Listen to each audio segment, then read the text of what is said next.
رسول ذیشان صلی اللہ علیہ وسلم نے فرمایا صدقہ دینے سے مال کم نہیں ہوتا، اور بندہ کسی کا قصور معاف کرے تو اللہ پاک اس معاف کرنے والے کی عزت ہی بڑھائے گا۔ ایک پر موسیٰ علیہ السلام نے اللہ کی بارگاہ میں عرض کی، اے مالک کریم، تیرے نزدیک کون سا بندہ زیادہ عزت والا ہے؟ فرمایا جو بدلہ لینے کی طاقت ہونے کے باوجود معاف کر دیتا ہے۔ کتنی عام بات ہے، زیادہ تر لوگ اپنی عزت کو اڑ بنا کر ہی جھگڑا بڑھاتے ہیں۔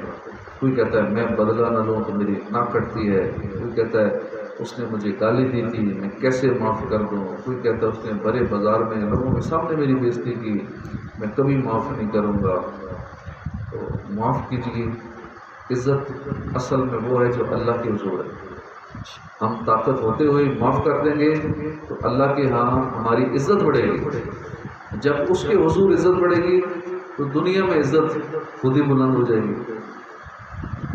سیدنا فاروق اعظم نے ایک مرتبہ خطبہ دیا، اس میں 4 نصیحتیں فرمائیں۔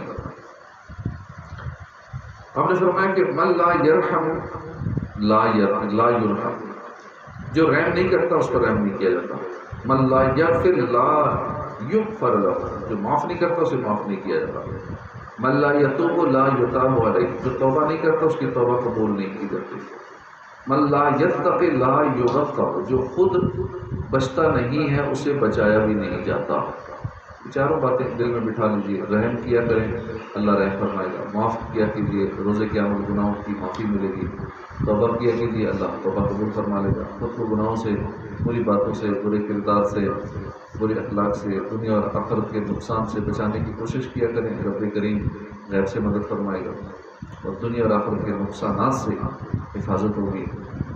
ایک شخص تھا، اس کا انتقال ہوا، کسی نے خواب میں دیکھا، پوچھا کیا گزری؟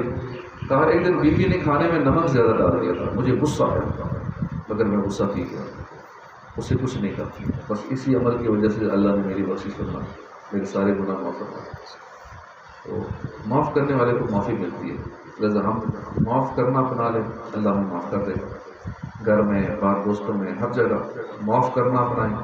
بیوی سے خطا ہو جائے معاف کر دیں، بچے سے غلطی کر بیٹھے ہیں ان کی تربیت کیجیے مگر معاف بھی کر دیجیے، چھوٹے بھائی بہنوں سے غلطی ہو جائے معاف کر دیجیے، راہ چلتے ہوئے کسی سے ٹکرا جائیں معاف کر دیجیے۔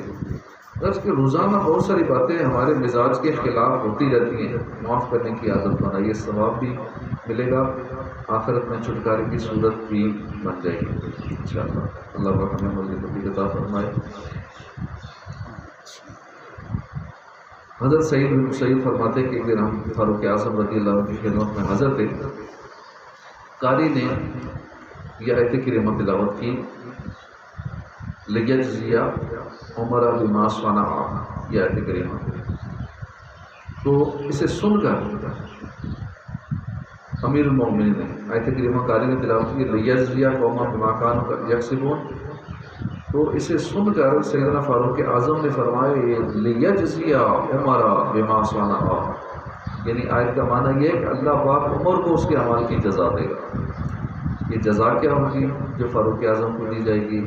اس تعلق سے ایک روایت سنی ہے، حضرت عبداللہ بن عباس سے بنی ہے، روز قیامت جب فاروق اعظم رضی اللہ عنہ اللہ کی بارگاہ میں حاضر ہوں گے تو اس وقت اسلام جسمانی صورت میں آئے گا، عرض کرے گا اے رب رحمان الرحیم، یہ عمر ہے، انہوں نے دنیا میں میری عزت بلند کی، آج میدان قیامت میں تو انہیں عزت عطا فرما۔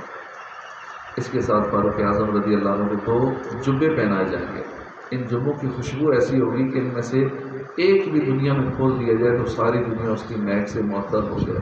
حضرت عمر فاروق اعظم رضی اللہ عنہ کو نورانی اونٹنی پر بٹھایا جائے گا، آپ کے آگے 70,000 جھنڈے لہرا رہے ہوں گے۔ اس وقت میدان معاشر میں ایک آواز گونجے گی کہ اے اہل محشر یہ عمر ہیں، یا علی الموقف ھذا عمر فاعرفوہ، ان کو پہچان لو۔